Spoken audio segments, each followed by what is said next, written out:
Friday afternoon to you, 4 o'clock time for Sports4CLE. Thanks for joining us. Browns wrapped up mandatory mini camp yesterday. Now they'll go away for 5-6 weeks before training camp gets underway. We have a bit of a better idea of what this new offense will look like. I'm still not completely sure, but let's welcome in Lance Reisland from the Plain Dealer, cleveland.com, video analysis, film breakdown. So, Lance, you were at minicamp, you were at OTAs. Do you get a sense of what this offense with Ken Dorsey collaborating with Kevin Stefanski will look like? Well, yeah, actually, I think it's a fantastic hire in terms of when you see it, it's kind of adding on what Stefanski does. So, been asked a lot of questions in terms of how is it going to be different. And the first thing I would say is there's a lot of similarities. And what I mean by that is that both like 12 personnel, both like a balanced offense, both like to take shot plays, both are extremely creative on third and fourth downs. And I think third downs obviously is the most important down in the NFL.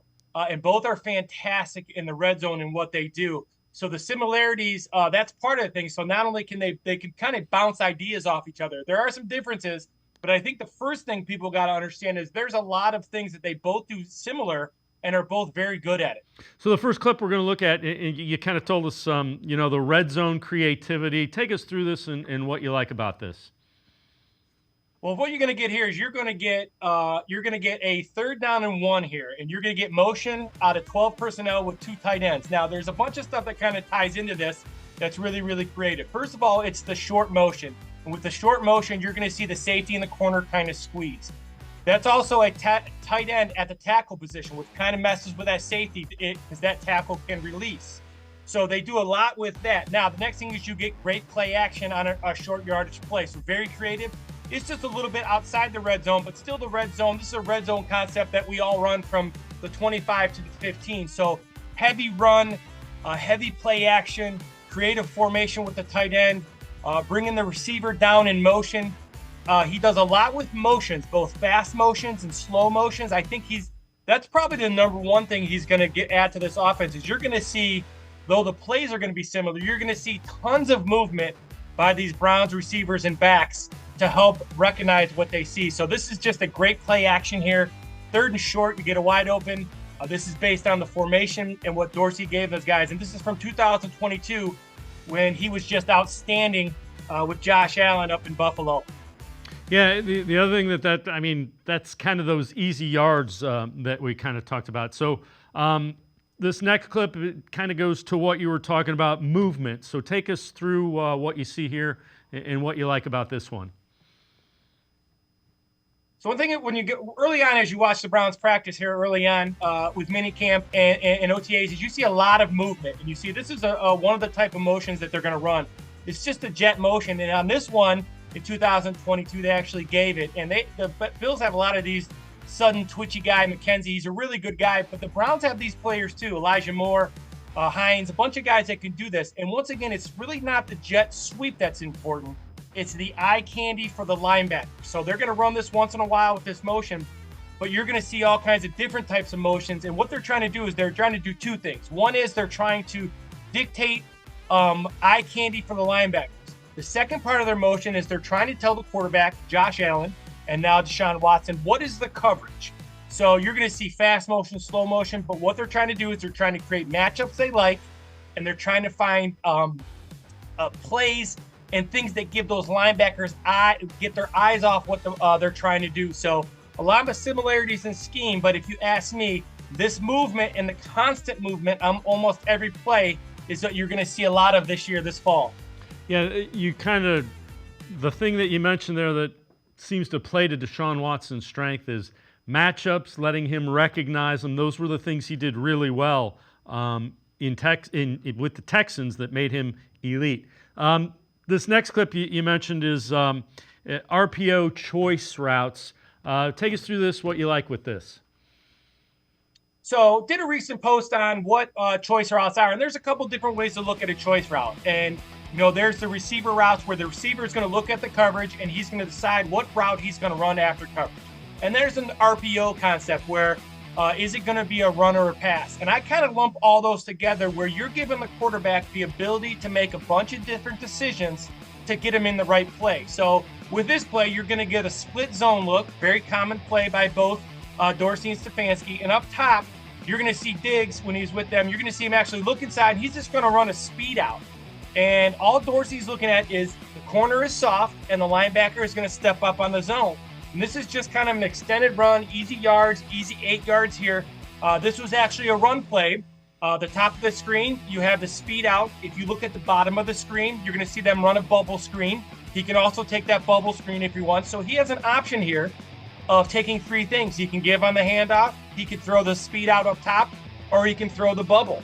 You're also going to see lots of things with coverage where the receivers are going to run whatever route is called. They have an option to change it based on coverage. So a lot of responsibility with the quarterback.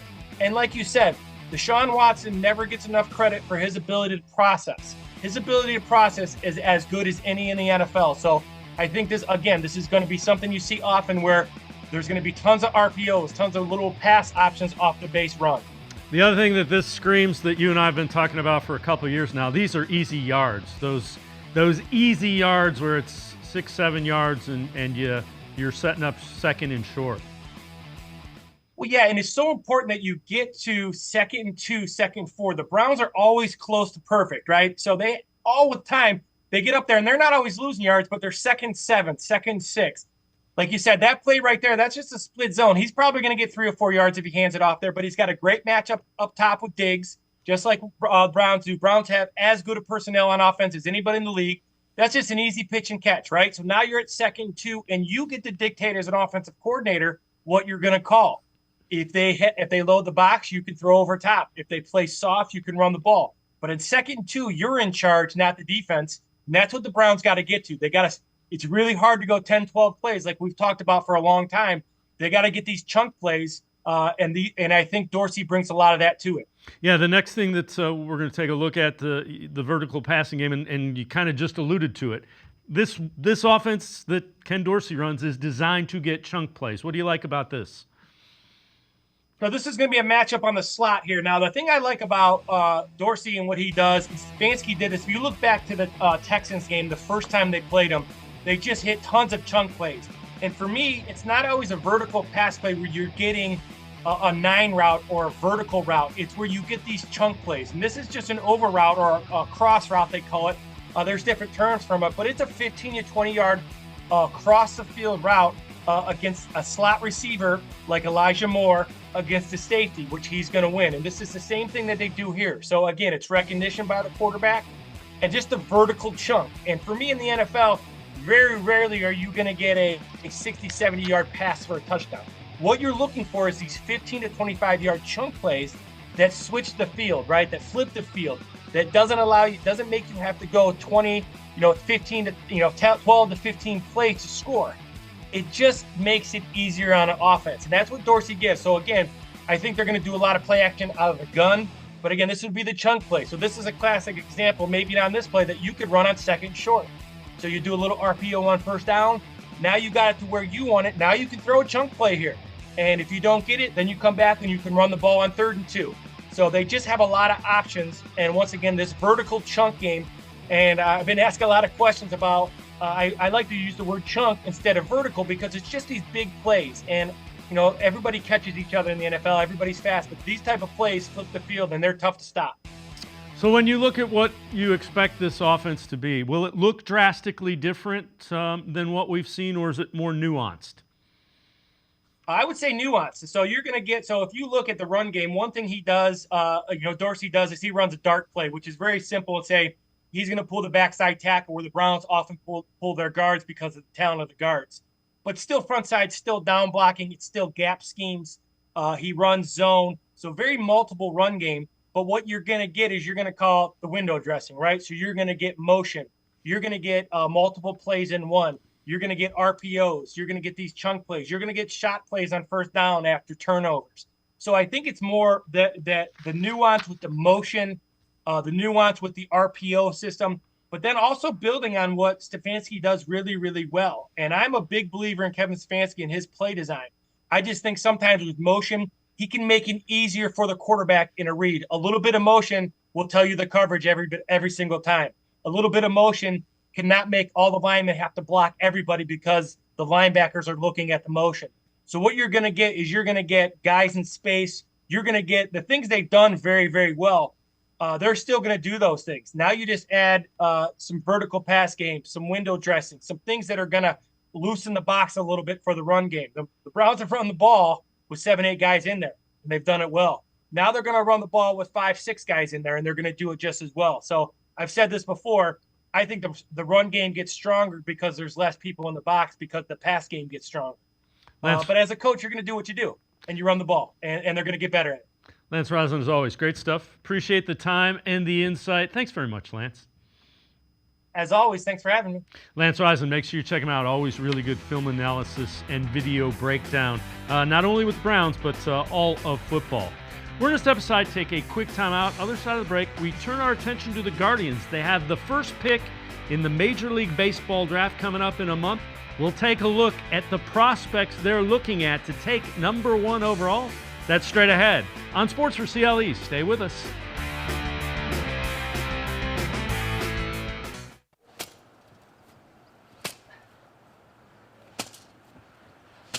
Moneymaker from the Ohio Lottery has no interest in beating around the bush. Money Maker.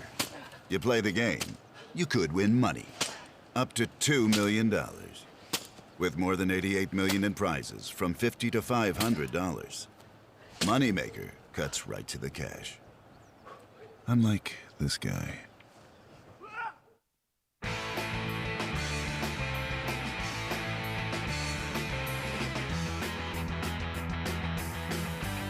Sports4CLE continues. We turn our attention to the Guardians. Things going well. One of the best records in the American League. And an important date creeping in that not many people are talking about. Guardians have the first overall pick in the Major League Baseball draft. That will be 1 month from today. July 14th is the first round. And the Guardians have never had the first overall pick for a franchise looking for a power hitter, power-hitting bats that can hit in the middle of the lineup. It's huge to have the first overall pick. The Guardians have had the second overall pick 5 times in their history. Guardians/Indians. Steve Dunning was number 2 overall back in 1970, a right-handed pitcher.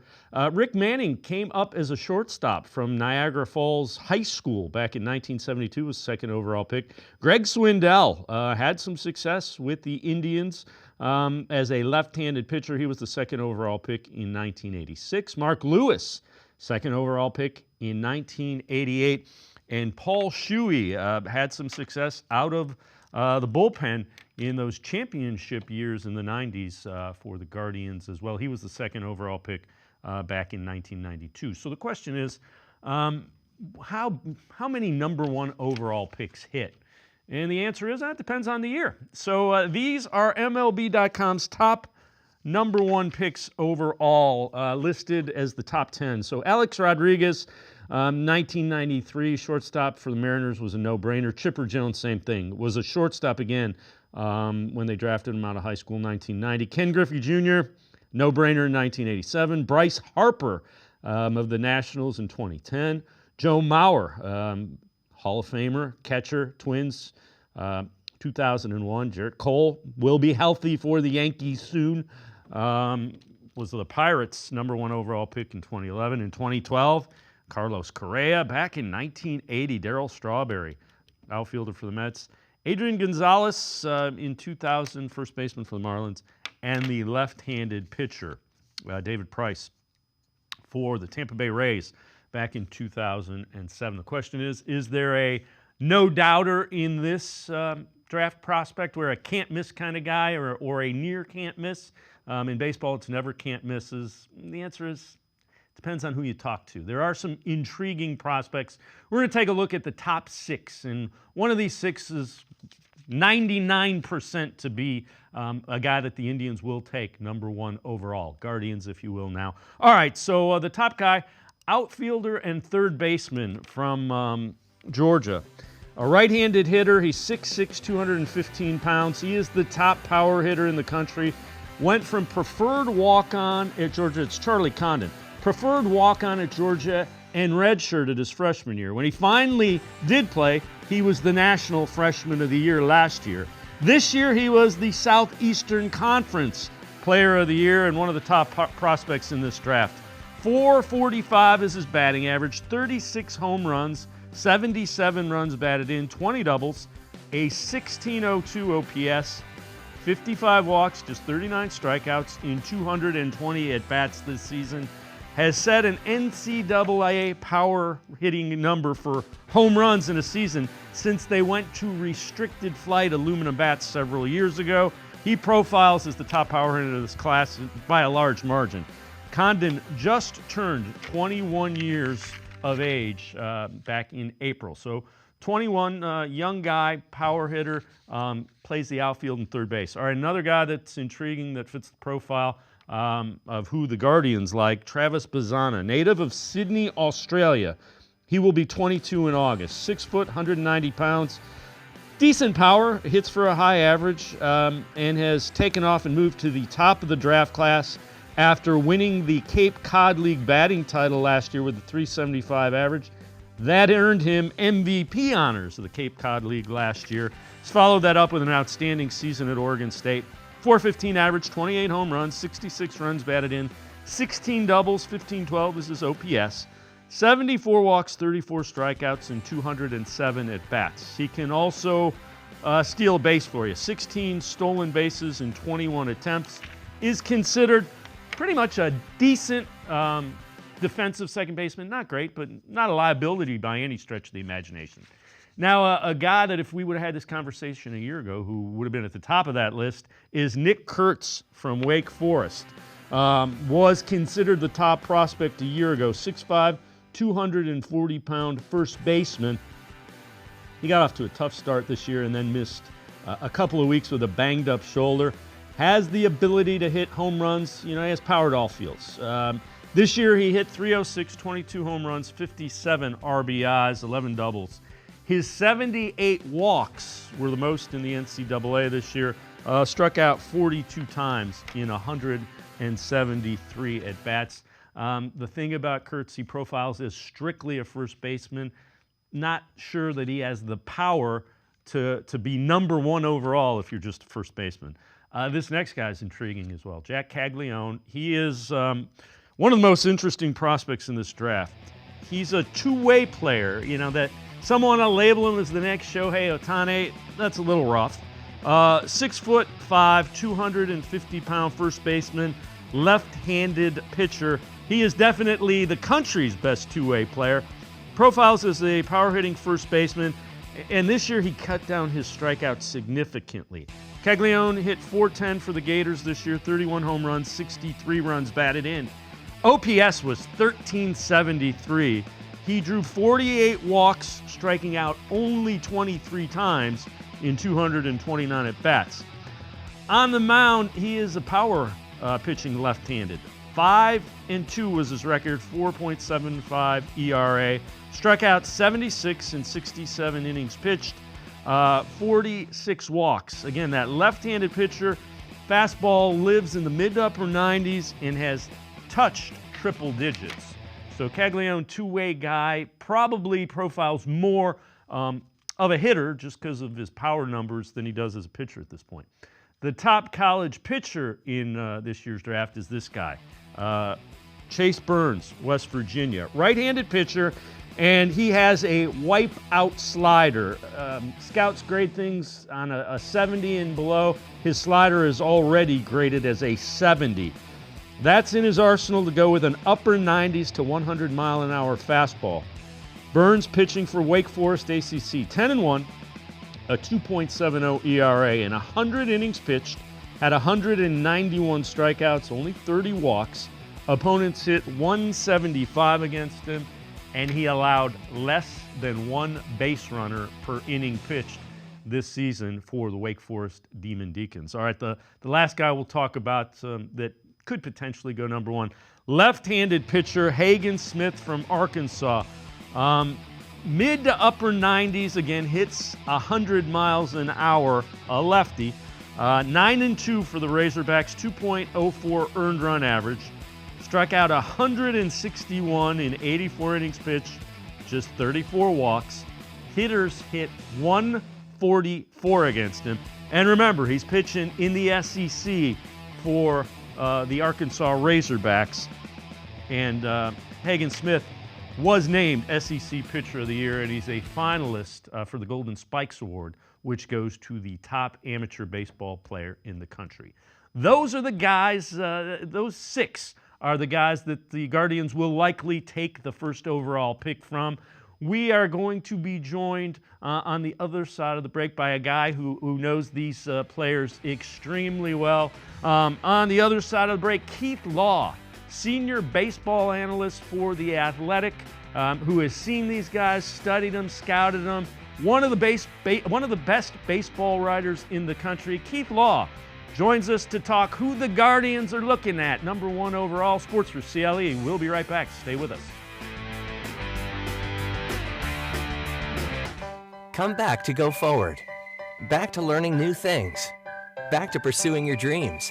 Tri-C has flexible learning options to fit your life. And every year, more than 1,000 local companies provide Tri-C students with real-world learning.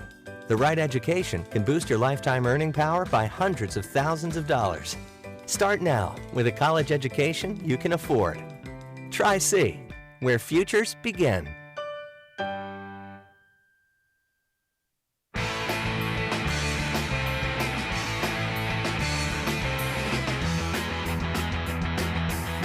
We continue talking Guardians on Sports for CLE. Guardians have been pretty good at developing and drafting college-age pitching. They've struggled a little bit with the middle-of-the-order bats. We'll give you minus Jose Ramirez. Last segment, we showed video of the top prospects that are available in this year's draft, where the Guardians have the first overall pick. And we're pleased to be joined by Keith Law, one of the best baseball writers in the country. He's the senior MLB writer for The Athletic. Keith, appreciate the time. So we went through Condon, Bazzana, Kurtz, Caglione, and then a couple of the pitchers, Chase, Burns, Hagen Smith. Kind of the top 5, 6 guys prospect-wise in this. Who of those guys stands out to you? To me, there's a clear 1, a clear 2, and then a big cluster of, I would say, somewhere between 6 and maybe 8 guys, depending on whether you're considering high school players up there. But since Cleveland picks first, kind of doesn't matter that much. You only need about 2 or 3 names, and then you can, and my expectation is they'll make offers to a couple of guys and try to get the best deal they can. Condon is the clear number 1. I think he's pretty much number 1 on the majority of teams' boards and individual scout boards. Not all. I know some who prefer Bazzana, but Condon has now set the modern record in the BB Corbett era for home runs in a single season. I also think the ball is juiced, but he can really hit. He made a small mechanical change this year that unlocked a ton of power and just general looseness in the swing. I like the way he goes about it. I think he's got a pretty good approach. He has played center field this year. He has played third base in the past. I don't think he's a true center fielder, but I think he's athletic enough to provide defensive value somewhere. He has more ceiling, and that's why I would favor him over Bazzana, who I think is the higher probability guy. And I note that because Cleveland, particularly in its first rounds, they do like probability since they got away from doing the high school pitching thing, which has not really worked for them. I think they do go more for the probability guys. And Bazzana is maybe as close to a sure thing as a big league regular as there is in this draft, recognizing there's no such thing as a true sure thing, but he's pretty close. He can really, really hit. That might be the best straight up hit tool among the college players in this draft. He's a second baseman, and you have to just be willing to say that's it. He is a second baseman. He's capable. He's not great. His value is going to be in his bat. And he's another one. He's put up a pretty big home run total this year. I don't think that carries over. I think it's 12 to 15 homers, high average, high on base, but gets there really quickly. And I will say, people who have been around the kid say he is unbelievable. For folks who don't know the story, he's Australian, as in born and raised, played high school baseball there, was a star in the Australian Baseball League when he was 16 or 17, kind of talked his way onto the Oregon State team, has become one of the best players in the country, which to me, those are somewhat adverse circumstances for a baseball player. Growing up in a country where baseball is not a major tradition, not a major sport, to end up one of the best players in Division I in the United States is amazing. And I do think says a lot about the kid. It's kind of interesting. You play that off of Condon, who was a preferred walk-on at Georgia a couple of years ago and redshirted. So the top 2 guys are guys that have kind of had to fight and figure out a way to increase that that skill set. Yes, and we're not. If we'd had this conversation 15 months ago, we weren't talking about these guys, either of these guys. Who are the top players for the 2024 draft? Some of these other guys we might discuss, J.J. Weatherholt, Chase Burns, Nick Kurtz. We knew who they were. Jack Hagley known, certainly. We'd known who he was. Condon in particular just kind of came out of nowhere. But after about a week of the season, I was getting texts from people like, holy cow, have you seen Charlie Condon? I was like, I don't know, it's February. I've seen 2 players so far. So no, I haven't. But it turned out, yeah, he made that mechanical adjustment, just lowering his hands, and it loosened him up, and he was a different player. And in Bazana's case, I think we probably just all kind of underrated him. Look, there is some inherent bias too when a guy he's not super physical, he's not super athletic. We had nothing on him out of high school, right? He wasn't in the draft. Anyone probably could have signed him for $100,000 out of high school as an international free agent. I don't know, I made that number up, but something like that. Now he's obviously going to be a $5 million guy, and he should be. But we didn't have the history with him. With American kids, Canadian kids, Puerto Rican kids who come up through the draft, whether or not they're drafted, they're seen. So we have a longer track record. And I think Bazana, in his case, we sort of asked him to prove it more than we would have the typical college player. And that's probably why there was a little bit more skepticism until at least coming out of the summer last year. I think by last fall, it was clear he was going to be a top 5 or 10 pick. Condon wasn't. So it is very interesting to me that both of those guys have now leapfrogged a group of 5 or 6 other college players who are all very good, but who either just sort of plateaued or maybe even tapered off a little bit while those 2 guys surged forward. So the signing bonus is a big deal with MLB drafts. So and there's a slot figure. So the slot figure is 10.57 million for the first. When you refer to offers out to them, how much negotiating goes on, and are the Guardians a team that tries to go, underslot, as they say, to get a deal so you can spread it out over all your draft picks? So just about every team that's picked first in this new era has tried to do some kind of deal. And a lot of that is because we haven't had Garrett Cole, Bryce Harper, Steven Strasburg, where there's one guy. And if you take anyone else, you've made a mistake. I don't really think that's true this year. I think if you took anyone besides those 2 guys, it would probably be a mistake. And Cleveland has not drafted this high in forever, right? I actually would have to look to see when was the last time they drafted this high. Certainly not in this era, right? They have never. They've never had the number 1 overall pick. They've had the had the 2nd overall pick. I think it's 5 or 6 times. Okay, and none of this has occurred in this new bonus pool era where they drafted high, and pursuing this strategy that we are talking about here makes sense. I think in a year where, unless they internally have said, this is the guy no matter what, there's no alternative, which, by the way, you don't have to tell the player, but internally you might think that. Unless you really believe that, you should shop around. You should identify your 2 or 3 guys for the first pick and say, here's what we're offering. And essentially, first guy to say yes is the pick. Is that technically permitted? No, not before the draft. Do teams do it? Of course they do, because you can't operate in this world. I mean, this is very much a Major League Baseball saying, nobody's doing anything wrong. We have no idea what you're talking about. Of course they're all doing it. And they should. And if you're in Cleveland's situation, you should essentially say, we'll give you $1 more than the slot bonus recommendation for pick number 2. Whoever takes it, that's our guy. And then you've shaved at that point $1 million or so. I'm sorry, I don't have slot figures in front of me, but it's close to that. Mm-hmm. That is money then you can reallocate to later picks to go over slot. The one caveat is this is not a great year for those types of players, that second category, who tend to be high school players with strong college commitments who are probably first-round caliber or at least expecting first-round bonuses, but the way the board lines up may not actually end up going in the first round. Because it's a really weak high school position player class, you've got to be careful if you're Cleveland. I think you have to be, I wouldn't go too aggressively. I wouldn't try to do what Pittsburgh did the Henry Davis year, where they shaved, I think it was a little over $2 million. And they did do well. They nabbed a couple of really good high school pitchers with some later picks, and one high school position player just can't stay healthy, but it was a good pick at the time. This isn't that year. And so if you're Cleveland and a guy wouldn't go figure out who the third guy is, say that it's Chase Burns. I'm picking a name out of the air. I wouldn't try to save more money to get Burns. and then go try to do better with these later picks. I don't think this draft class offers that opportunity. I would say for me, it's Condon or Bazana. Whoever gives you the best deal, great. You take him, you're happy, and then you just do the best you can with the savings. Because I worry that there aren't enough of those players later. And then when Cleveland picks again and again and again, do they get the guys they think they're going to sign for those overslot bonuses? They might be gone. And that happened to Philadelphia in the Mickey Moniak draft, where I think they were targeting some other guys. And because Philadelphia didn't have extra picks and the draft class wasn't that great, they kind of got their pockets picked a couple of times and ended up with what turned out to be a historically bad draft class for where they selected, because the players weren't there and they couldn't make the strategy work. When you look at Condon, I happen to be watching a couple of the games of Georgia in the regionals, and twice. Army with a 1 out and a man on first in like the 5th or 6th inning, walked him intentionally. It ended up coming back to bite them. They doubled in, and Army had the lead when they did that in the 6th inning. Georgia ended up scoring a couple runs that inning. Then again, against Georgia Tech in the championship game, 9th inning, and Georgia Tech was the home team because they flip it at regionals. Right. 1 out, 1 on. They walked him in the 9th inning of a tie game.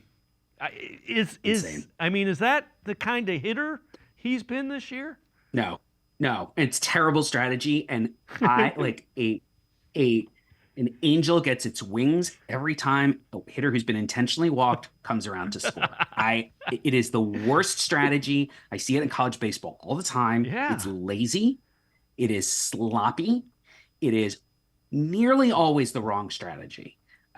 And look, Charlie Condon is the best player on Georgia's team. They don't stink, though. Like, I saw them against Tennessee put up, I think it was 27 runs in 2 days. Like, they can hit. Yeah. They can't really pitch, but they're doing fine right now, obviously. But it's not the Charlie Condon show. Even if it was, that might not be great strategy, but it's really pretty dumb to do what you described, especially when he is a critical run, right? Even if all he's doing is pushing with potential tying or potential go-ahead run 90 feet forward. It's so dumb. And it makes me happy when that intentional walk comes back to bite them.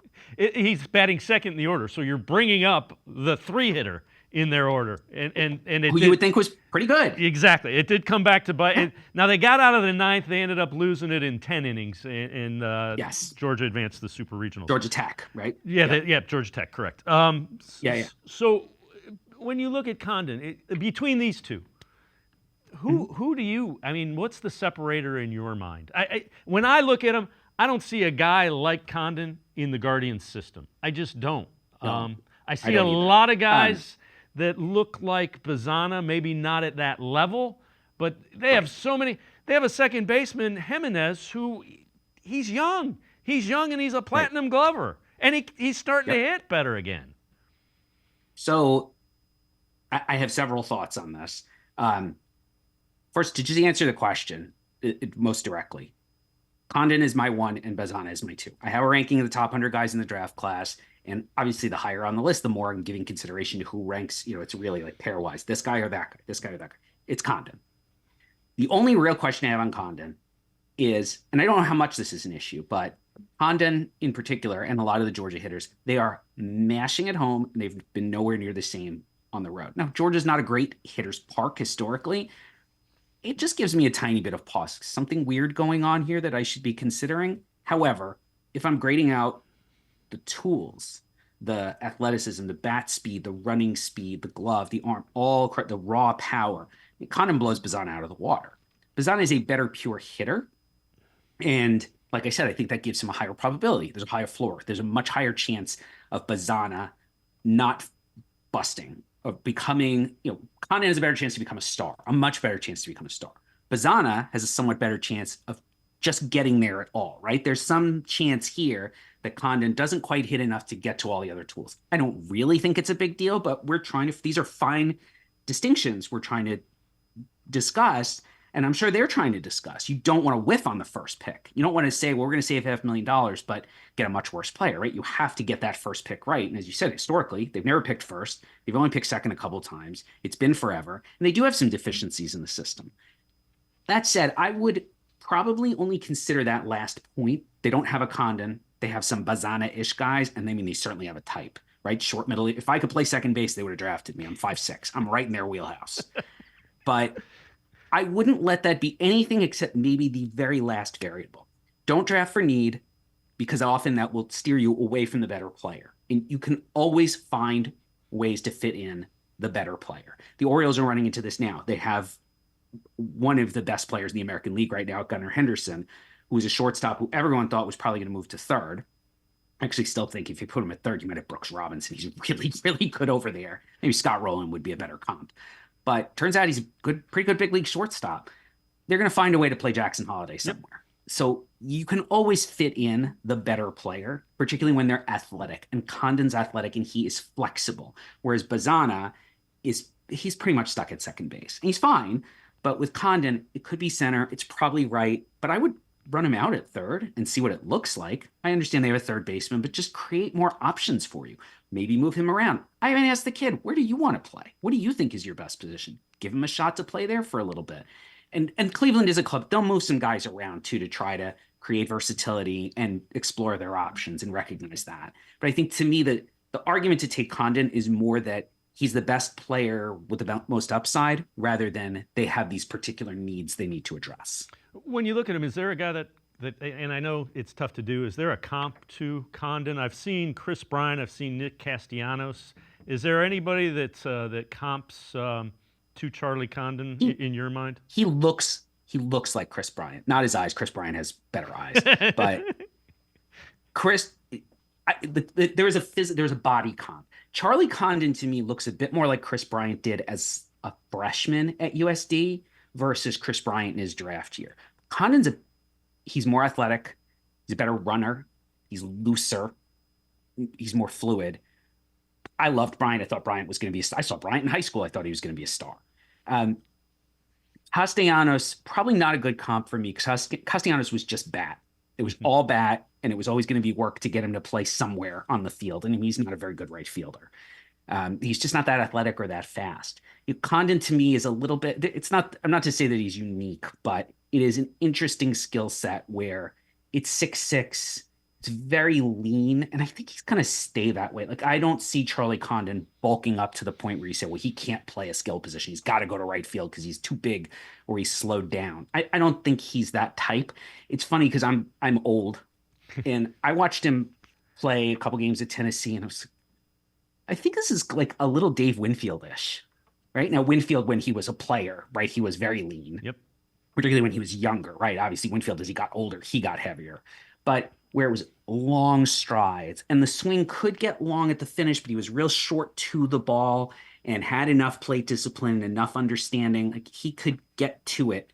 Where, now, I don't know if Winfield, I'm not old enough to remember if Winfield was what he looked like when he was 20 or so. I remember when he came to the Yankees when he was probably about 25-ish, I'm guessing.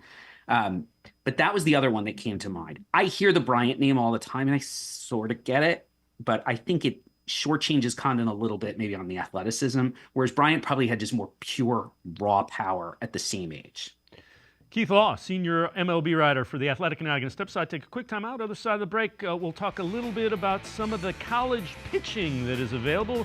Guys the Guardians might look at after round one. Sports4CLE, be right back. Stay with us.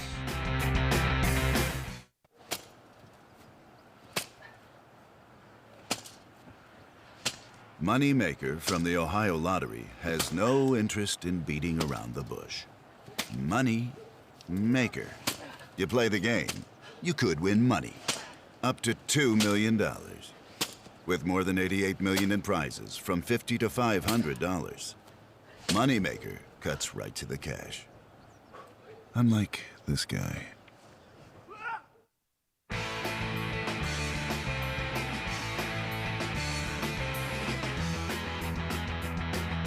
We continue talking Guardians with Keith Law. He is the senior MLB writer for The Athletic. So, Keith, the Guardians have been really good at drafting and developing starting pitching, especially college guys. And Bieber, Gavin Williams, Tanner Bybee, Logan Allen, Aaron Savali, kind of just off the top of my head. Who are some of the guys in this year's draft that obviously after the first round, because I don't think they're taking a pitcher number one overall, that the Guardians might be looking at? And it's interesting because of all the guys you mentioned, Gavin Williams was the only first rounder. right? What they seem to particularly do well is identify guys who they can help, right? Williams is basically the same guy he was in college.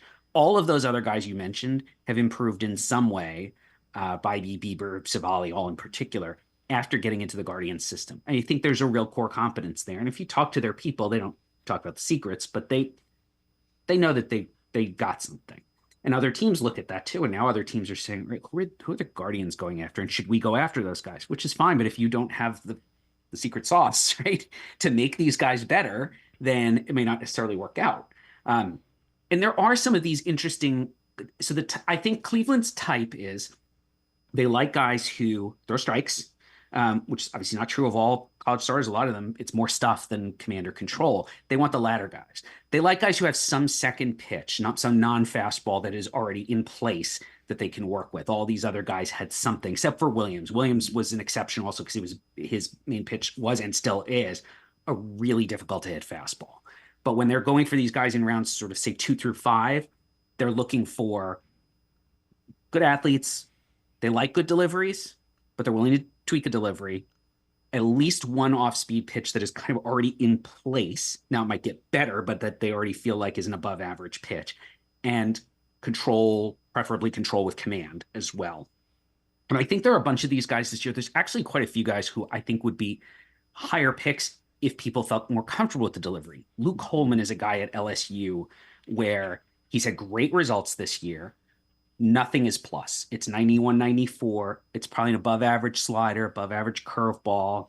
I would like to see him throw a change up a little bit more. LSU changed his delivery. He used to have a longer arm action and actually threw harder before that. That's a guy I could see Cleveland taking, saying, we're going to restore your arm action to where it was when you were a sophomore and maybe see your stuff play up. And then, that's just like a good value pick and plays right into some of the things that I think they do extremely well. There's a guy named Sam Stuhr, Stuhr, who's out at Portland, who, it's funny, University of Portland could have 2 guys drafted. They've got a fourth-year junior named Brink, who's actually among the NCAA's strikeout leaders this year. But Stuhr's the better prospect. It is much better stuff. And I do think that he's another guy who could benefit from, one is he's just going to be underrated because of where he pitches.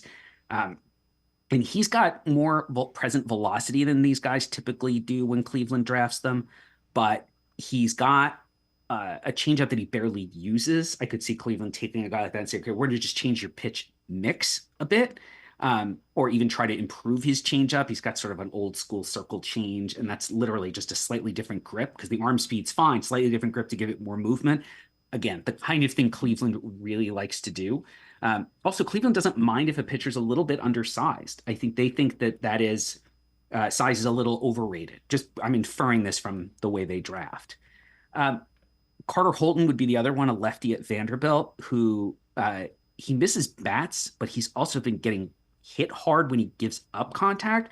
And he was somebody who's maybe had a chance to move himself up into the first round this year, that he's got some stuff he's got some raw ingredients to work with, but that's the guy you hand over to player development and say, this guy could have been a first rounder. Instead, we got him in the 3rd because he had a bad year and finished very poorly. Do your magic, right? He's left-handed. He's shown he's got some stuff that can miss bats. He's got a really good changeup in place, which obviously with Tanner Bobby, they valued that as well. That's another one. Just get him different environment, try to get more consistency to the delivery.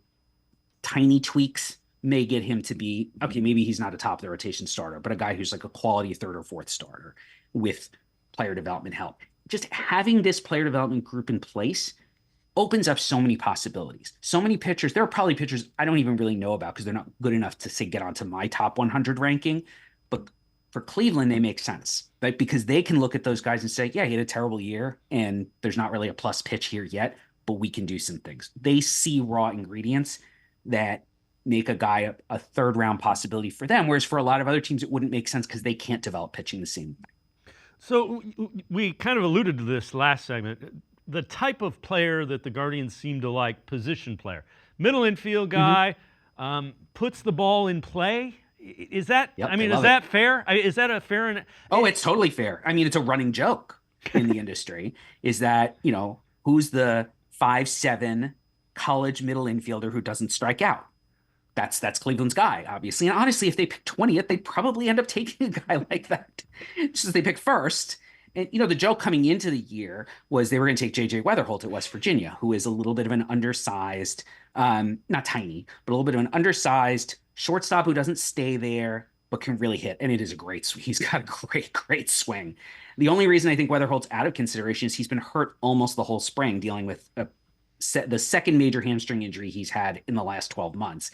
And I think you just can't do that. And I've spoken to even teams drafting a little bit behind him who are like, we like Weatherholt, but we can't take that risk, because what if this hamstring thing is really a long-term issue? Because it's now, like I said, it's 2 in the last 12 months. So, but it was like, well, Cleveland's going to take Weatherholt. What are you talking about? That's obviously their guy, a middle infielder who never strikes out. Yeah, that's it. Why are we even bothering at this point? I mean, the fact that Weatherholt got hurt actually maybe opened up more possibilities for them, and they had to consider the broader draft class and look at some other guys. And, good, because you mentioned before they have had a really hard time developing middle of the order bats. The best prospect of that sort in their system coming into the year was Kyle Manzardo, who wasn't their draft. Right. They got him in a great trade. That's kind of it. I'm not the biggest DeLauder fan. I think the swing is going to cause real issues for him. I think we've already seen a little bit of that when he's been healthy this year. And even DeLauder was more a bet, I think, on high contact rates, ability to hit, rather than power upside. Is that by design that they are not? I mean, you look back, they had Clint Frazier, that didn't pan out. That was a high school guy, right, though. They really have stayed away from power guys. Is that a philosophy? Yes. Is it an economic one? Because the thought would be, man, if you hit on him, second contract, that's going to be hundreds of millions. I think it's the opposite. Like, I don't think they're eschewing power, but that they are highly favoring contact. And they're not the only team that does that. Pittsburgh has done this quite a bit as well, where it is this is a scouting philosophy that goes back way before my time too. The old saying is you have to hit for power. And you can get guys stronger and you can change swings. Look at what the Dodgers have done with Will Smith and Chris Taylor and Max Muncy. And I mean, the Dodgers, it's what Cleveland does with pitchers, the Dodgers seem to do with position players. We can make swing changes if we see their underlying characteristics, and even very modest. I mean, Will Smith's swing change was not dramatic, but they got him to lift the ball enough that he's become, would they just give him a 10-year contract? I mean, Will Smith is a superstar. I saw Will Smith in college. I was like, that's a nice player. Oops. But with Cleveland, I think the idea is contact is an undervalued facet of the modern game, right? Because we're so power focused, and guys get bigger, they get stronger. As an industry, we can improve power. Cleveland has not done that. That's the issue. And I will say, and this is not just my opinion, but the opinion of many other scouts who've watched their system, some of what they've done with hitters' swings have not been helpful.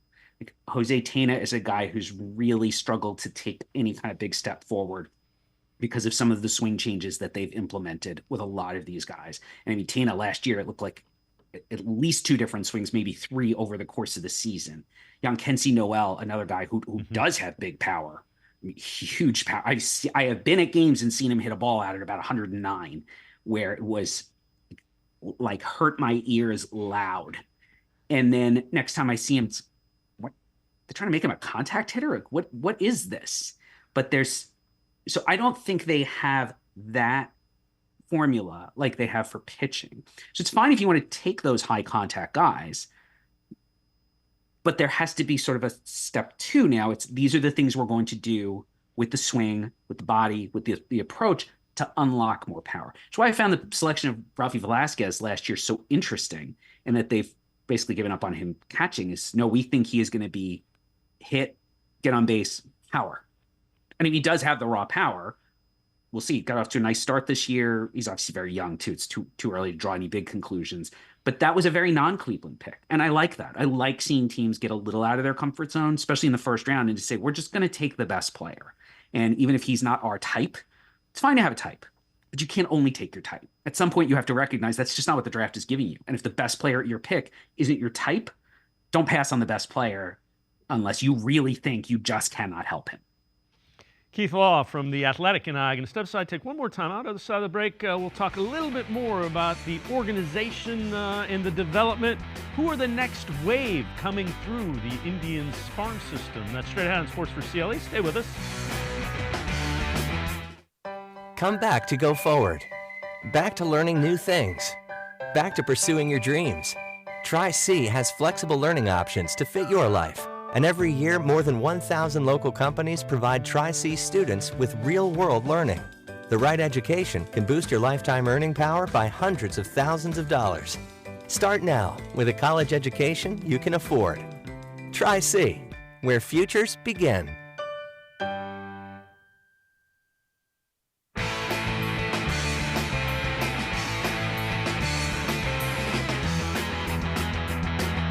We continue talking baseball with Keith Law. He is the senior baseball writer for The Athletic, one of the best baseball writers in the country. Keith, again, appreciate the time.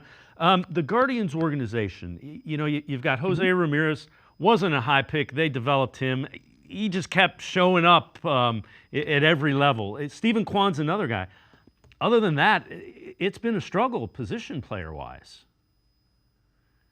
Yes, it has. And I think it comes back a good bit to really what we were just talking about, which is that they have had a hard time. One is that I think they've self-selected a little bit for a player type that does not have huge upside, these high contact, lower power guys. And they've also had a little bit of a hard time. They've also had more than a little bit of a hard time improving power, improving contact quality. They get guys who can really hit. I think we're seeing that a little bit with Brian Rocchio, who I love, and I still think is going to be a really, really good player. He's got to hit the ball harder. He's got to get stronger. And a lot of other organizations, I think that probably would have happened by now. Now, I think Rocchio is doing some things that we do like, that I do like. He is certainly showing a really good approach at the plate so far, and he's had plenty of balls where he has when he really squares one up, he squares it up.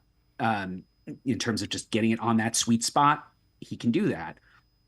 If he were even 10 pounds stronger, right, that would look a lot different in the stat line. And I think, unfortunately, the issue is, I think he's going to be okay, but there are a lot of players who just don't have his innate talent for hitting and approach, et cetera, that will allow him the time to continue to develop. And you'll see a lot of these guys kind of fall short because Cleveland hasn't been able to get them to take that next step forward. And some of the things they've tried with swings have actually not really worked out. And as you say that, Guardians fans will point to Nolan Jones and Will Benson. Those are guys that they kind of gave up on that have stayed in the. Neither of them are really hitting the cover off the ball this year, but they have stayed in the big leagues and have profiled to be some power, to have some power. Yes.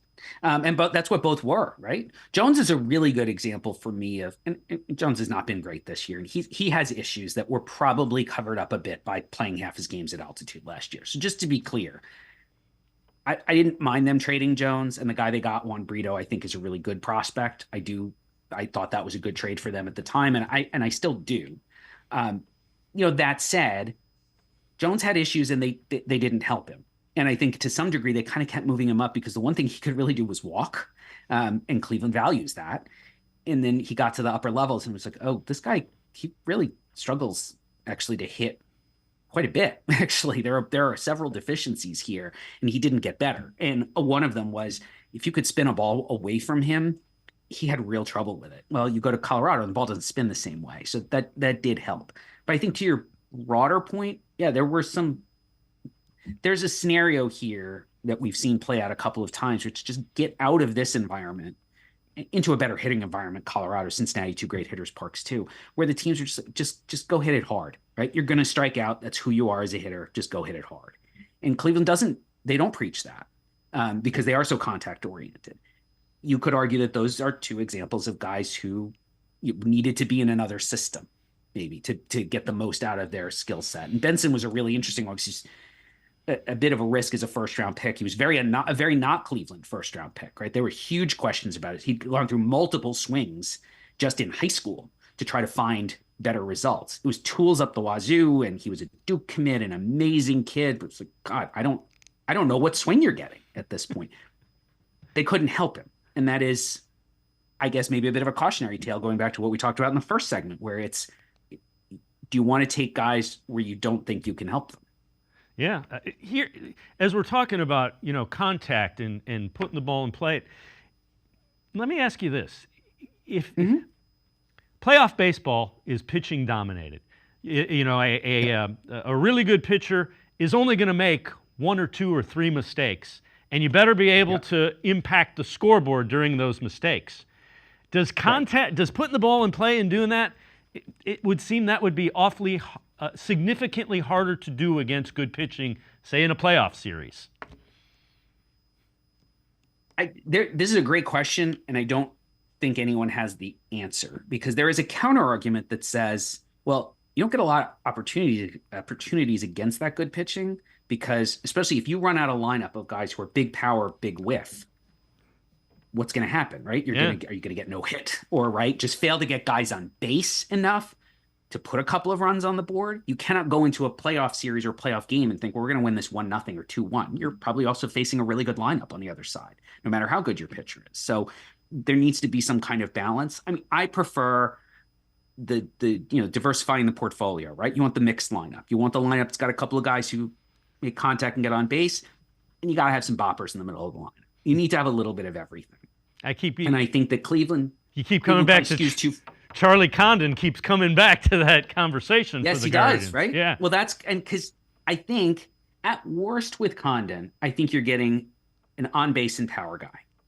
Maybe the strikeouts come up in pro ball because everyone strikes out more in pro ball because that's just the nature of the game. You can live with that. If he's a guy who only hits 240, 250, but does it with 75 walks and 30 homers a year, you're fine with that, right? That is a great outcome. And that player also coincidentally would fit really well in the Cleveland lineup and give them, it's a different look. We often talk about that with pitchers having different looks. You don't want every guy coming out of your bullpen to be a right-hander with a low 3/4 slot and it's sinker slider, except the sinker isn't really even that much of a sinker. They call everything a sinker. I'm like, no. We know what a sinker is. That's a 4-seamer and slider, and that's a different animal.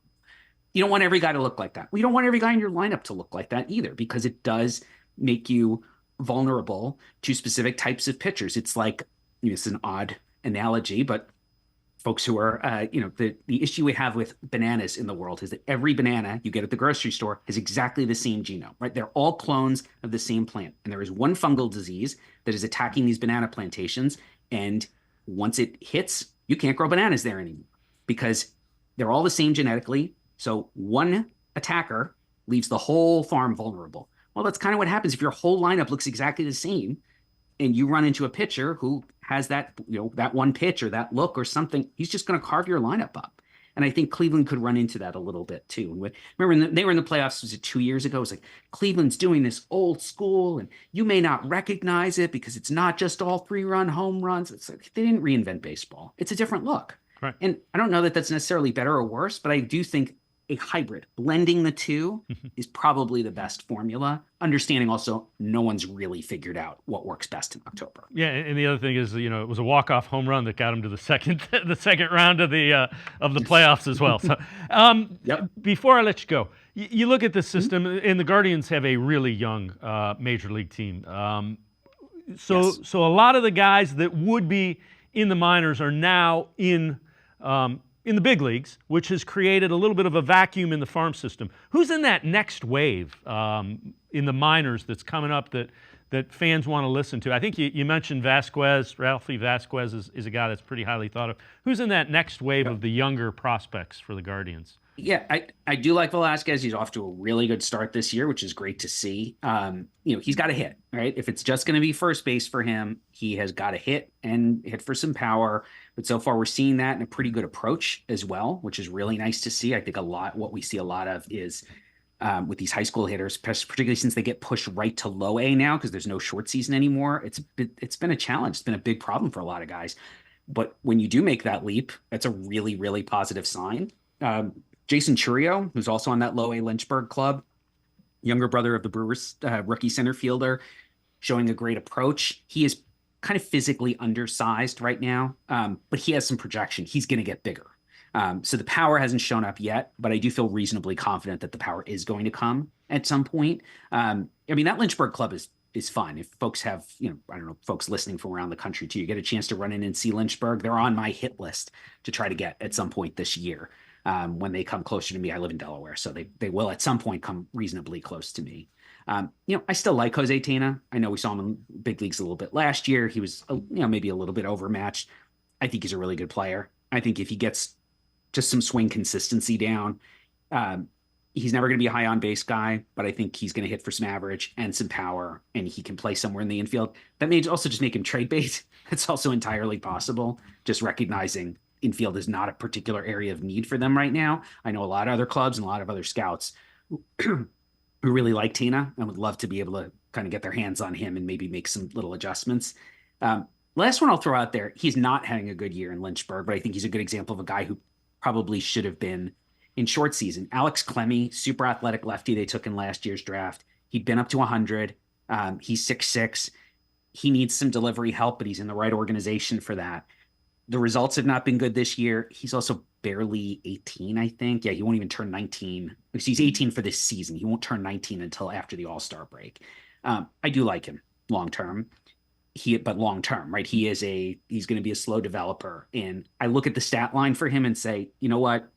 He should be at that intermediate level that doesn't exist anymore. This was a big jump for a kid from Rhode Island, of Rhode Island High School, to go out and pitch directly in low A. And he's having some challenges, but I hear the stuff is good. The athleticism is still there. And it would not surprise me if a year or two from now, he shows up one spring and the delivery's different because Cleveland has worked with him. And then we start to see the walk numbers come down and then the pure stuff plays up.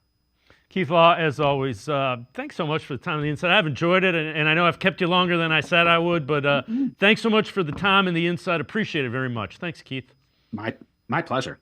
Keith Law, make sure you check him out. One of the best baseball writers in America. He writes for The Athletic. He is the senior MLB writer for The Athletic. Always really insightful stuff. Read him all the time. That's going to do it for this edition of Sports for CLE. We will see you back here Monday at 4 o'clock. Have a great weekend, everybody. See you Monday at 4 on Sports for CLE.